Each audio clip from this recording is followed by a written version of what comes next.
बापू गाय विकू नका मठावर घेऊन चला. बापू गाय तेवढी चाल करून ये बघ, मी चाललो बघ काम सोडून. पाहुणं हे गाय जरा दमवले हे जे बाजाला गाय जरा इकून येतो. गाय इका लागत्या घेतो की आम्ही. कितीला सांगितलं सा? घ्या काय बघा तुम्हाला काय वाटतंय कसं दर जरा. नाहीतर मी आता हिला देणारच म्हणला कसाबाला देणार आता. काय सांगितलं सा? गिर जाती गाय आहे. गायचं म्हणतो पोराशी आता काय आता गाय नको म्हणत्या. सगळं बरोबर तुमचं कळलं पाहिजे आम्हाला. बापू होय. काय गाय कालायचा म्हणा. अरे काय करू हे पोरं म्हणतात असलं गाय नको आता. खडकी गाई कोण पाळायच्या मग ते विकूया आणि मग जर्सी आणि हो जर्सी गाईच्या दुधात कॅन्सर झालेल्या गाई करायचा ह्या खडकी गाईच्या ना कॅन्सर मिटायला राहिल्यात. कशाला द्यायला लागलाय हो हे तुमचं सगळं बरोबर आहे पण आताच्या या पिढीला जादा दूध देणाऱ्या गाई पाहिजेत नाही.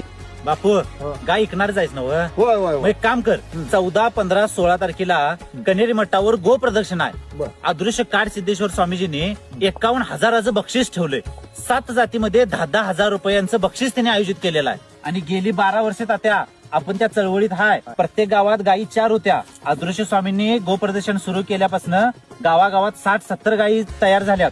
तू बघूया जाऊया मग मठावर स्वामींचं दर्शन घेऊया. काय त्यांचा आशीर्वाद लागला तर लागला. कोल्हापूर जिल्ह्याला अदृश्य स्वामींचा आशीर्वाद लागलाय.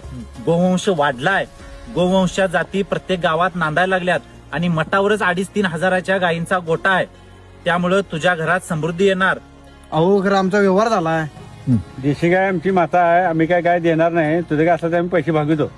होय होय तुझं काय असेल ते पैसे घे. गोवंश वाढला पाहिजे. गोवंश वाचला पाहिजे. बापू गाय विकू नका मठावर घेऊन चला. 14, 15, 16 फेब्रुवारी गो प्रदर्शन कनेरी मठ. गो प्रदर्शनला कनेरी मठावर सगळ्या महाराष्ट्रात शेतकऱ्यांनी गाई घेऊन मठावर यावं. गो माता की जय. गो माता की जय. मी गाय घेऊन चाललोय कनेरी या. माता की